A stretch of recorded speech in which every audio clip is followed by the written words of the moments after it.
1100 porn సైట్లు ఒక night ban చేస్తే 22,000 సైట్లు ఓపెన్ అయినాయి. దీనికి మన గవర్నమెంట్ ఏం చేస్తుంది? అసలు గవర్నమెంట్ కి ఇది పట్టింపు లేదా? అసలు దీని గురించి ఎందుకు మాట్లాడరు? ఎవరు మాట్లాడినా అసలు సినిమాల్లో అశ్లీలత గురించి ఎందుకు మాట్లాడరు? సినిమాల్లో ఉన్నంత అశ్లీలత ఈ సోషల్ మీడియాలో ఈ అమ్మాయిలు చేసేదో లేకపోతే ఈ అబ్బాయిలు చేసేదో దీనికంటే తక్కువ జరుగుతుందా సినిమాల్లో? అసలు దాని గురించి ఎందుకు మాట్లాడరు?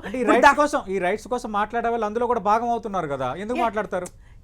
అదే మరి అలాంటప్పుడు వాళ్ళకి మాట్లాడే హక్కు లేదు కదా. అంటే ఎవరు సాఫ్ట్ టార్గెట్ అయితే, అంటే ఇప్పుడు అప్కమింగ్ హీరోయిన్ల గురించి ఆయన మాట్లాడాడు, వాళ్ళకి బుద్ధులు సుద్దులు చెప్పాడు. మరి రష్మిక సినిమాల గురించి ఏ రోజైనా మాట్లాడా? రష్మిక ఎక్స్పోజింగ్ గురించి, ఈమె పేరేంటి అనుష్క ఎక్స్పోజింగ్ గురించి, అనుష్క బిల్లారంగ సినిమాలో స్విమ్ సూట్ ప్రస్తావించాడు. రష్మిక వీళ్ళందరూ కూడా ఈ మధ్య కాలంలో పద్ధతిగా ఈ మధ్య అదే నేను అంటున్నా. ఆయన అన్న కోణం ఏంటంటే సినిమా రూల్స్ కోసం ఆవిడ ఏమన్నా చేసినా అట్లీస్ట్ ఫంక్షన్స్ కి వచ్చేటప్పుడు ఫంక్షన్స్ లో బట్టలు కూడా నేను చూపిస్తాను. ఐ డోంట్ నో ఆయన కంటెక్స్ట్ అది.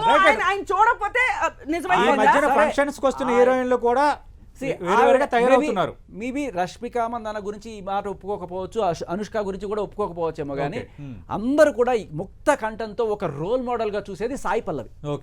ఆవిడని ఈ రోజుకి కూడా ఒక సావిత్రి గారి లాగా గౌరవిస్తారు. మేబీ ఆవిడ పర్సనల్ లైఫ్ లో ఎక్కడో ఏదో చేసుకుంటే. సో ఇదే మాట్లాడుతున్నానండి.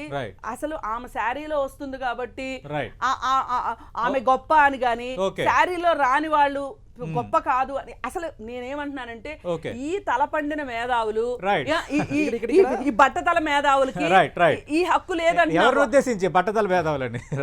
కాదండి, ఇక్కడ నేను